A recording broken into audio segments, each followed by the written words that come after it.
Hey, so we're at the last scene of Goethe's Faust. There's no shortage of emotion, the pulling of the heartstrings. And so Faust is standing outside the cell door. He's got a lamp in his hand, some keys. He's kind of nervous, full of anguish because he should have rescued her sooner. Not only that, he hasn't seen Marguerite ever since those times in Martha's garden. So it's been a long time. What's he going to say to her? How's he going to face her? Well, here's a few lines of his situation. I shudder with a long unwanted spell. Woe of all mankind rends me apart. Behind the sodden wall here does she dwell, and her transgression was a trusting heart. Now he leans in and he can hear voices singing. It's Marguerite. She's kind of gone insane. Just after daybreak, she is to be beheaded. She doesn't know that Faust is standing outside, but she hears some noises, and she thinks the guardsmen, they're here to take her away. She falls on her knees and says, "Who has given you this power, headsman? You come at the midnight hour? Oh, feel for me, and let me be. I'm due at dawn. Is that too long?" And so Faust says, "Hush, darling, it's me. I have come to set you free." And so there is this very tender, loving back and forth between them. And we see that Marguerite is most astonished by the behavior of Faust. Why isn't he holding her? She's wondering why can't he kiss her like he used to. Faust throwing himself down. "See, at your feet a lover's kneeling, your grievous bonds to be unsealing." She hugs him, but there's no warmth in the hug. She tries to kiss him, but his lips feel like clay. He is totally focused on the mission of getting her out of there. She, on the other hand, is sort of skeptical because since she met this guy, her whole family has perished one by one as a result. And so this time around, she's got questions. And Faust once again, "Take heart, dear love. Come, let us go. I will caress you with a thousandfold glow. Just follow. That is all I beg of you." But she's not so sure. She starts to recount all the dead members of her family one by one.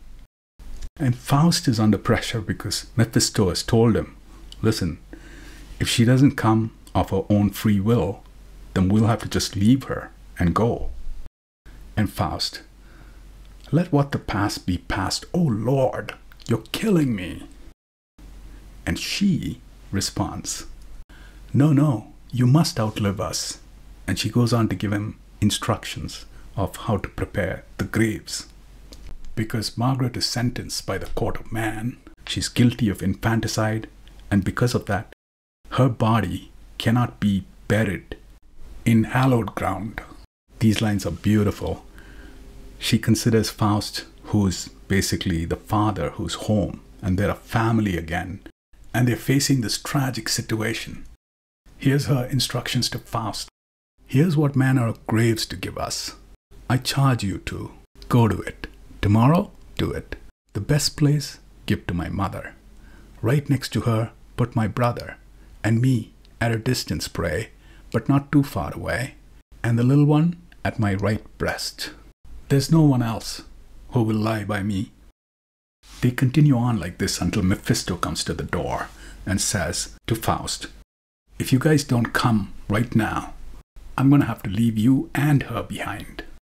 Margaret sees Mephisto and she's losing it. She calls out to God, saying, "The devil is here." She recognizes him, knows that he's responsible for this whole situation.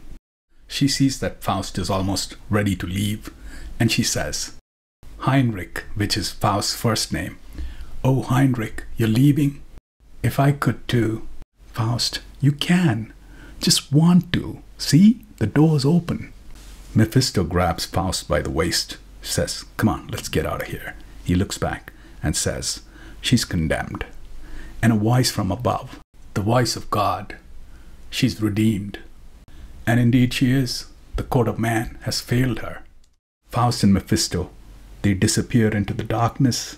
There's a fading voice coming out from the cell.